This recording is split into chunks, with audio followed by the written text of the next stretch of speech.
Hello friends, कैसे हैं आप? आई होप आप सबको 15th एंड 16th चैप्टर में मज़ा आया होगा। सो चलिए 17th चैप्टर शुरू करते हैं। लास्ट चैप्टर में देखा था एल्डफ लुइस के ऊपर चढ़ जाता है और उसे हक कर लेता है। फिर एल्डफ लुइस को स्मेल कर रहा होता है। लुइस कहता है, तुम क्या स्मेल कर रहे हो? एल्डफ कहता है, तुमसे कैट्स की स्मेल आ रही है। ये सुन के लुइस कहता है, अच्छा तो जाओ जाके कैट्स को हक करो, मुझे नहीं।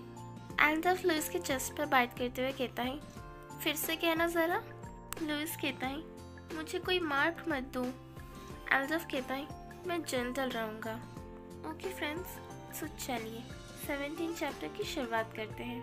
चैप्टर की स्टार्टिंग में लुइस की केमोथेरेपी हो जाती है, पर उसके बाद लुइस को बहुत ज़्यादा पेन होने लगता है और वो ठीक से चल भी नहीं पा रहा होता है।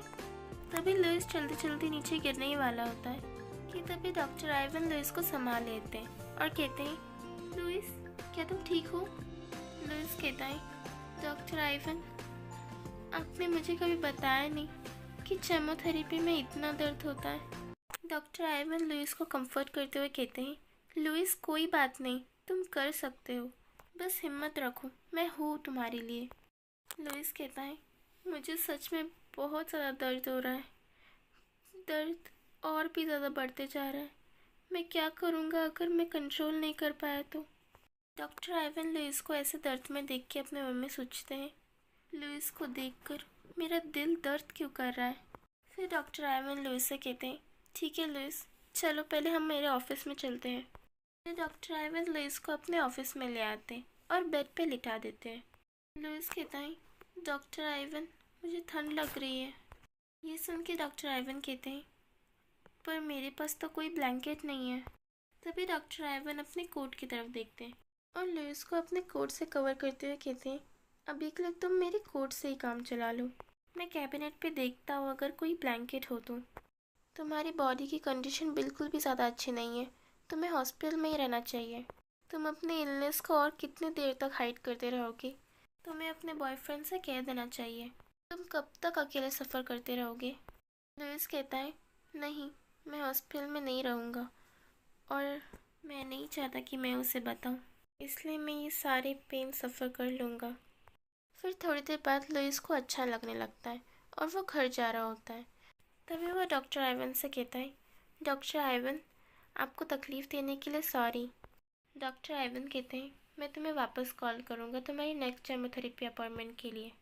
और हाँ, एक और बात, तुम्हारी बॉडी बिल्कुल भी और ज़्यादा पेन बर्दाश्त नहीं कर सकती, तो कुछ दिनों के लिए नाइट एक्टिविटीज़ अवॉइड करो।